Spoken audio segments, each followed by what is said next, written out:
Hello అండి, అందరికీ నమస్కారం. దసరా దేవీ నవరాత్రులు 2024 ప్రత్యేక అలంకారములు.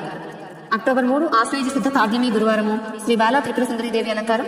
అక్టోబర్ 4 ఆశ్వేజ శుద్ధ విధియ శుక్రవారం శ్రీ గాయత్రీ దేవి అలంకారము. అక్టోబర్ 5 ఆశ్వేజ శుద్ధ తదియ శనివారము శ్రీ అన్నపూర్ణాదేవి అలంకారము. అక్టోబర్ 6 ఆశ్వేజ శుద్ధ చవితి ఆదివారము శ్రీ లలిత త్రిపుర సుందరి దేవి అలంకారము. అక్టోబర్ 7 ఆశ్వేజ శుద్ధ పంచమి సోమవారము శ్రీ మహాచండీ దేవి అలంకారం.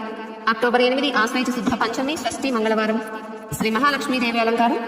అక్టోబర్ 9 ఆశ్వేజ శుద్ధ షష్ఠి మరియు సప్తమి బుధవారం శ్రీ సరస్వతి దేవి అలంకారం మూలా నక్షత్రం. అక్టోబర్ 10 ఆశ్వేజ శుద్ధ సప్తమి అండ్ అష్టమి గురువారము శ్రీ దుర్గాదేవి దుర్గాష్టమి. అక్టోబర్ 11 ఆశ్వేజ శుద్ధ అష్టమి మరియు నవమి శుక్రవారము మహిషాసుర మర్దినీ దేవి అలంకారం. అక్టోబర్ 12 ఆశ్వేజ శుద్ధ దశమి శనివారము శ్రీ రాజరాజేశ్వరి దేవి అలంకారము. అక్టోబర్ 12 శనివారం సాయంత్రం పవిత్ర కృష్ణానదిలో హంసవాహన తెప్పోత్సవం.